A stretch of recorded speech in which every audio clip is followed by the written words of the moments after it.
Ta parole est une lampe à mes pieds, une lumière sur mon sentier. Psaume 119, verset 105.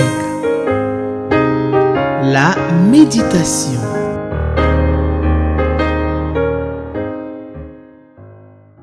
Chers téléspectateurs d'Espérance TV, bonjour. C'est avec beaucoup de joie que je vous salue ce matin dans le nom précieux de Jésus de Nazareth. Alors aujourd'hui, nous allons méditer dans un nouveau livre de la Bible. Le lecteur de la Bible que nous utilisons comme guide de méditation nous propose pour le mardi 19 mars le texte du livre du Cantique des Cantiques, Cantique des Cantiques chapitre 1, versets 1 à 17. C'est le texte que nous allons lire en ce mardi 19 mars. Cantique des Cantiques chapitre 1, versets 1 à 17. C'est le texte que nous propose pour le mardi 19 mars le lecteur de la Bible. Et avant de lire le texte, nous allons d'abord prier. Nous prions. Seigneur, nous croyons que selon 2 Timothée 3, 16, toute écriture est inspirée de Dieu et elle est utile pour enseigner, pour corriger, pour convaincre, pour instruire, afin que l'homme de Dieu soit propre à toute bonne œuvre. Nous croyons aussi que le livre des Cantiques est inspiré de toi. Maintenant, Seigneur, que nous allons lire ce livre, commencer la lecture de ce livre, nous te prions, Seigneur, de nous aider à le comprendre et que cela puisse nous servir, que cela puisse nous aider à grandir dans notre foi. Parce que la foi vient de ce qu'on entend et ce qu'on entend vient de la parole de Dieu. Bénis ce moment, Seigneur, et parle-nous par ta parole au nom de Jésus. Amen. Alors donc, nous commençons un nouveau livre qui est le Cantique des Cantiques. Et chaque fois qu'on commence un nouveau livre avec le lecteur vraiment nous donne une introduction, fait une introduction au livre.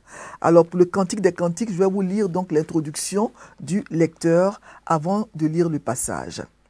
Introduction au livre de Cantique des Cantiques.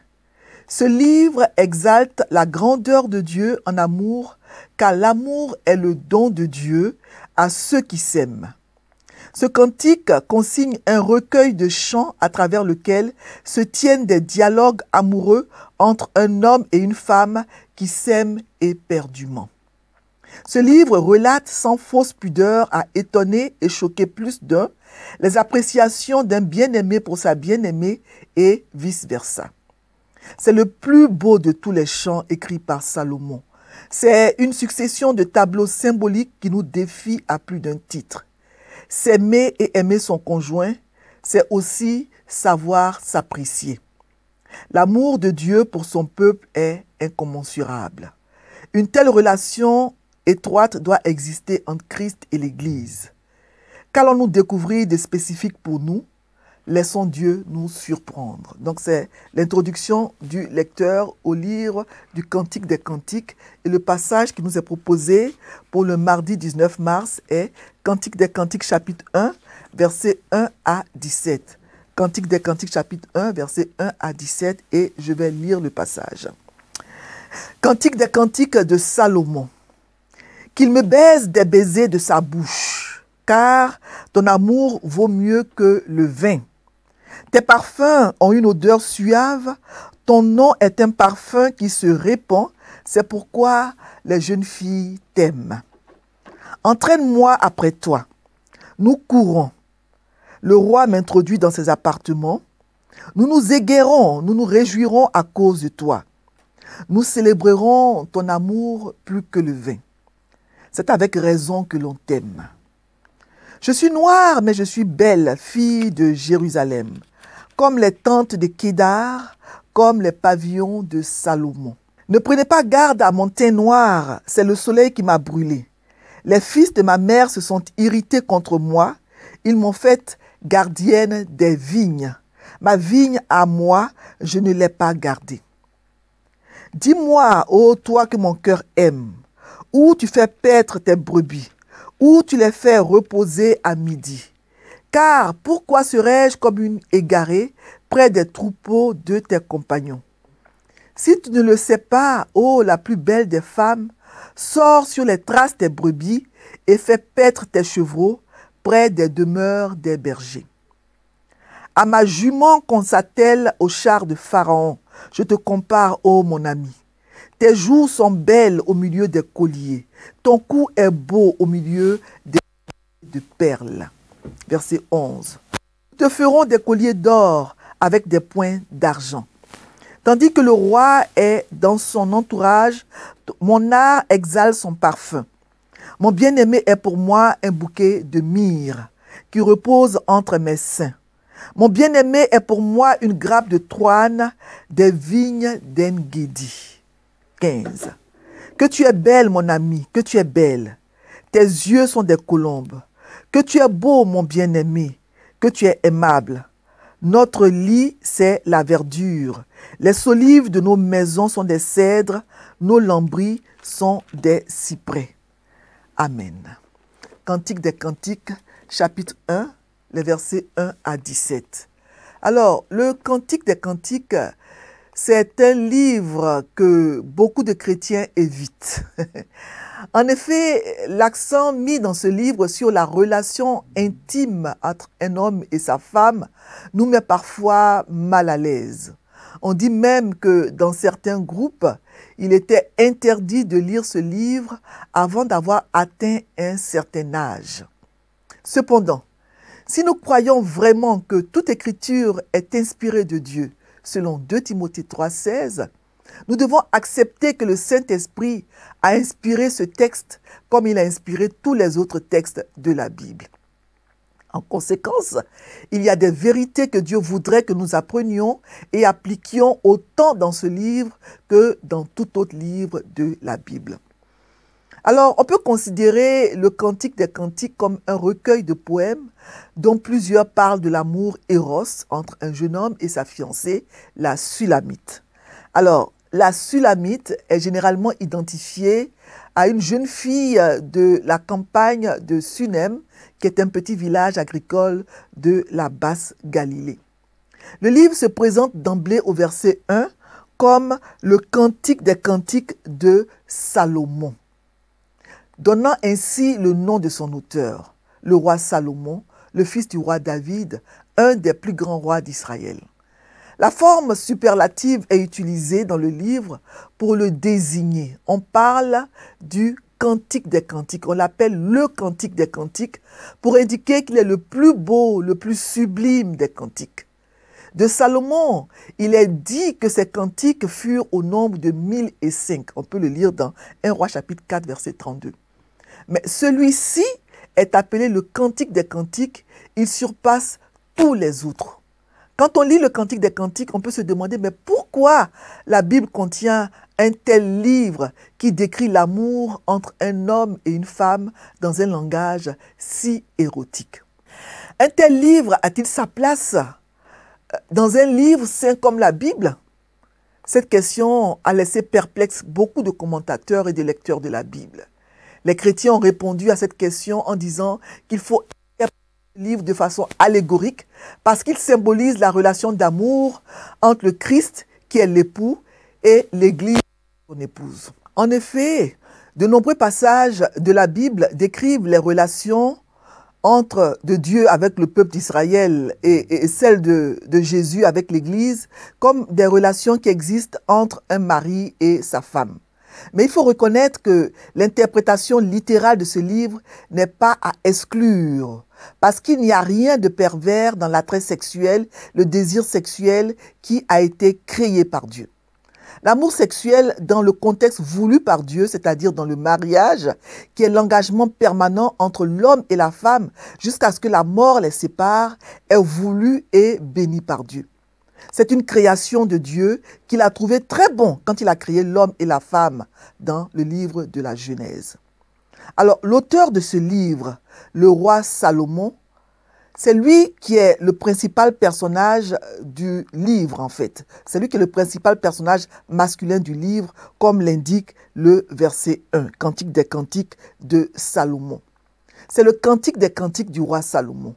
On peut se demander comment un polygame notoire, comme le roi Salomon qui avait jusqu'à 1000 femmes, c'est-à-dire 700 femmes et 300 concubines, selon 1 Roi chapitre 11 verset 3, comment ce polygame notoire a pu écrire un tel livre qui parle de l'amour entre un homme, en l'occurrence le roi Salomon, et une femme qui est la Sulamite.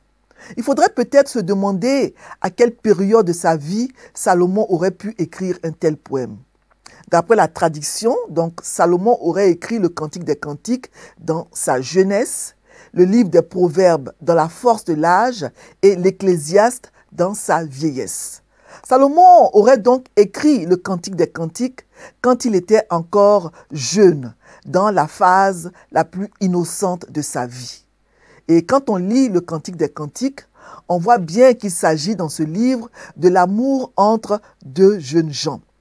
Ce livre ne peut donc pas être utilisé pour justifier la polygamie. Au contraire, Salomon est un très mauvais exemple en termes de polygamie parce qu'il est écrit dans 1 Roi chapitre 11 verset 4 que à l'époque de la vieillesse de Salomon, ses nombreuses femmes inclinèrent son cœur vers d'autres dieux et son cœur ne fut plus tout entier à l'Éternel son Dieu comme l'avait été le cœur de David son père.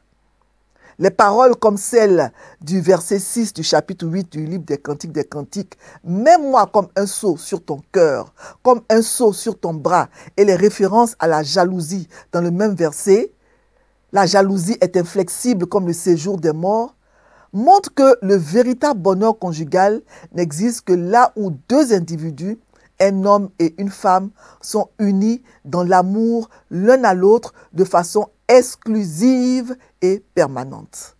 Le chrétien, surtout le chrétien africain, qui vit dans un contexte où la polygamie fait partie de la culture et de la tradition, doit s'en tenir à l'enseignement biblique du mariage au commencement. Les deux deviendront une seule chair, selon Matthieu 19, versets 4 à 6, et non les 3 ou les 4 ou plus encore. Les deux deviendront une seule chair. Alors, dans ce passage du livre des Cantiques, chapitre 1, donc versets 1 à 17, que nous venons de lire, il y a 3 types de personnes qui interviennent. Il y a la Sulamite, il y a les filles de Jérusalem et le roi Salomon. Alors, dans la première partie de ce passage, dans les versets 2 à 4, c'est la jeune fille, la Sulamite, qui parle en premier. On a l'impression que c'est elle qui fait le premier pas dans la relation amoureuse. Et en Afrique, ça passe très mal. En effet, dans la culture africaine, une fille, même si elle aime un homme, attend que celui-ci vienne d'abord lui déclarer sa flamme. Mais ici, dans le Cantique des Cantiques, on a l'impression que la fille est mise au même niveau que le garçon quand il s'agit d'exprimer ses sentiments amoureux. Elle parle autant, voire plus que le garçon dans ce livre. Dans les premiers versets, les versets 2 à 4, la jeune fille soupire après l'expression physique de l'amour de son fiancé. Et c'est elle qui lui demande de l'embrasser. Elle dit de son fiancé qu'il a un nom dont le parfum se répand. Cela sous-entend que c'est une personne qui a une bonne réputation et elle parle carrément du roi au verset 4. Le groupe des filles de Jérusalem entre en scène au verset 3 déjà, mais surtout à partir du verset 5, et elles sont mentionnées plusieurs fois dans le livre. Ce sont peut-être des amis de la jeune fille ou un groupe de jeunes filles de Jérusalem. Alors, dans les versets 5 à 6, la Sulamite vante sa beauté. Elle dit au verset 5, « Je suis noire, mais je suis belle, fille de Jérusalem. » Donc, elle dit qu'elle est noire aussi comme les tantes de Kédar. Kédar était une tribu arabe dont on parle dans Ésaïe 21, chapitre 6, Psaume 120, verset 5. Kédar était un territoire au sud-est de Damas où erraient les Bédouins.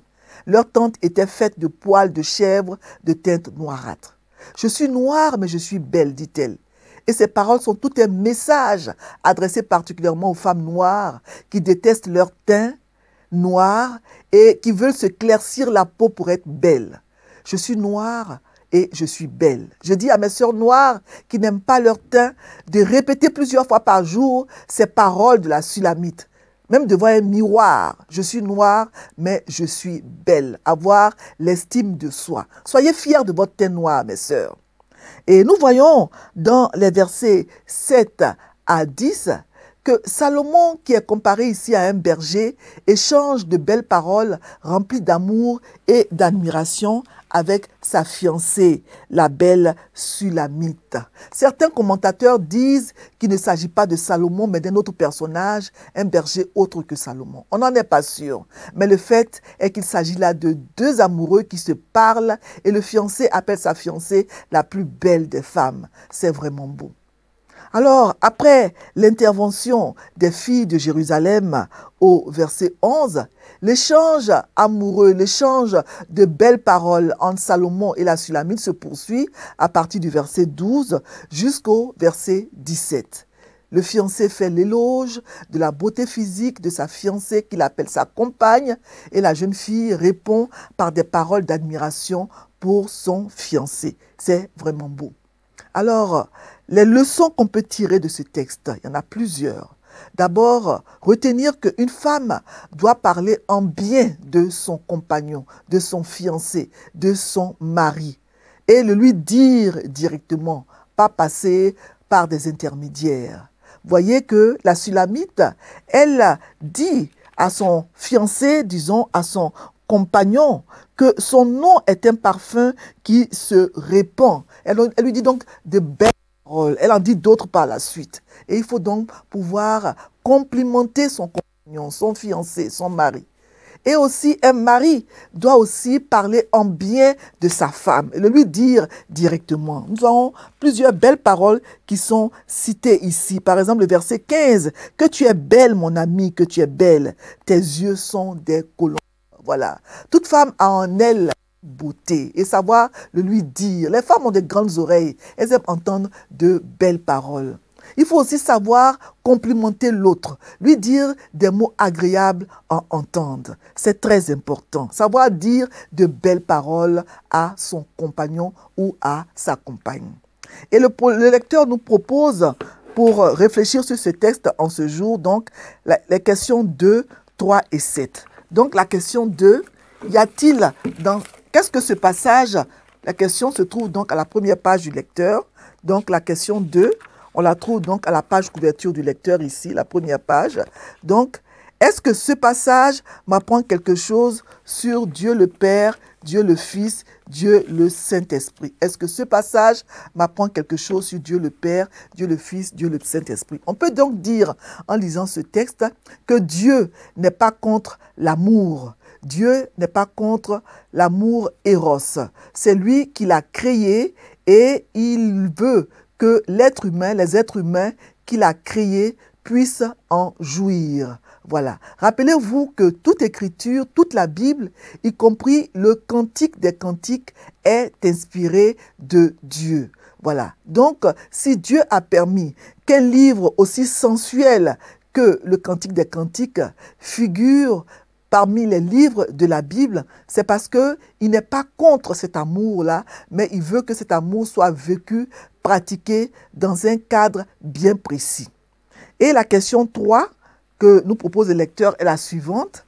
Est-ce que dans ce passage, il y a un exemple à suivre ou à ne pas suivre? Oui, l'exemple de Salomon et de la Sulamite, l'exemple de Salomon est à suivre. L'exemple de la Sulamite aussi est à suivre parce qu'ils se complimentent, ils se disent de belles paroles, des paroles gentilles, des paroles d'admiration, des paroles d'amour. Et en cela, ce sont des exemples à suivre. Les Africains ont beaucoup de pudeur et ont du mal à exprimer leur amour par des mots, mais ça fait plaisir à entendre. Quand on dit à une femme que tu es belle, elle est contente, elle est heureuse. Quand on dit à son mari, par exemple, j'ai beaucoup d'admiration pour toi, hein, c'est une bonne chose et lui aussi, il en est heureux. Donc, savoir se complimenter. Et la question 7 que nous propose le lecteur est la suivante. Question 7.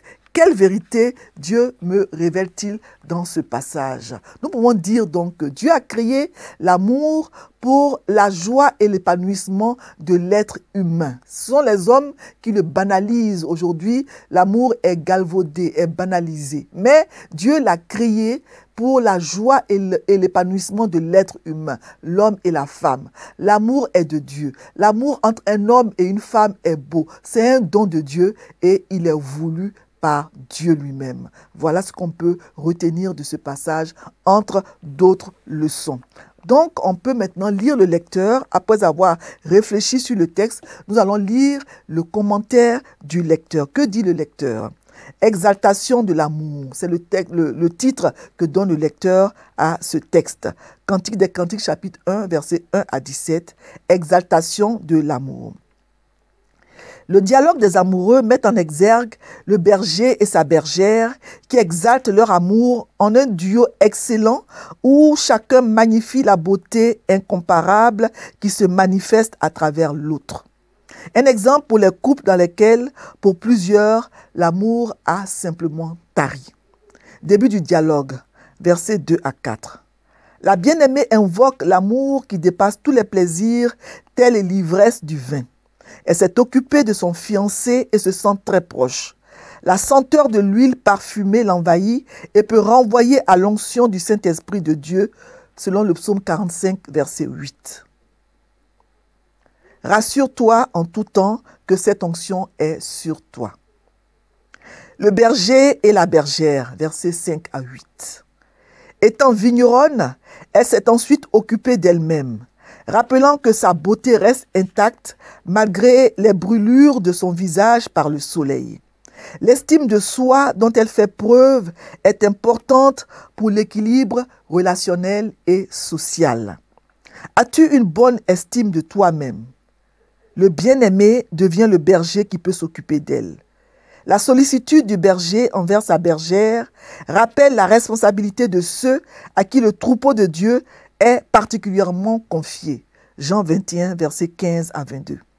Effectivement, demeurer près de Jésus est le seul lieu de sécurité pour le berger et les brebis.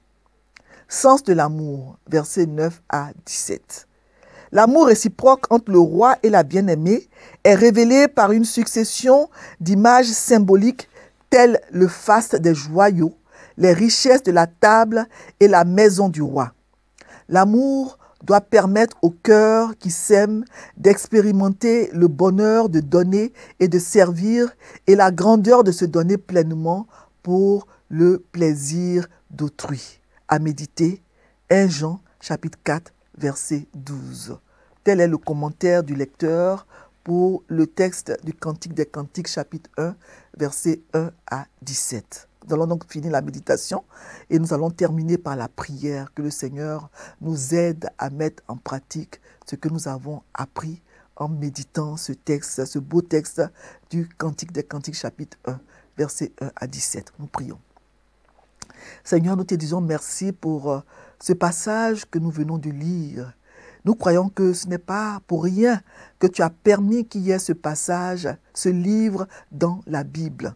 Permets, Seigneur, que dans les relations entre le mari et la femme, le fiancé et la fiancée, que réellement l'amour puisse pouvoir se manifester par des paroles agréables, des paroles gentilles, par des compliments, comme les paroles que la Sulamite dit à son bien-aimé, celles que le roi Salomon dit aussi à sa bien-aimée. C'est un exemple, pouvoir se complimenter, pouvoir se dire de belles paroles. Merci Seigneur pour ces beaux exemples que tu nous donnes. Merci parce que tu nous montres ici que c'est toi qui as créé l'amour et tu veux que les êtres humains en jouissent parce que tu l'as créé pour leur bonheur. Béni sois-tu et nous prions Seigneur que tu puisses ressusciter, revitaliser, renforcer l'amour dans les différents couples pour que réellement ce soit des foyers heureux où l'amour se voit, s'entend, se dit. Merci Seigneur pour ta parole. Au nom de Jésus. Amen. Ta parole est une lampe à mes pieds, une lumière sur mon sentier. Psaume 119, verset 105. La méditation.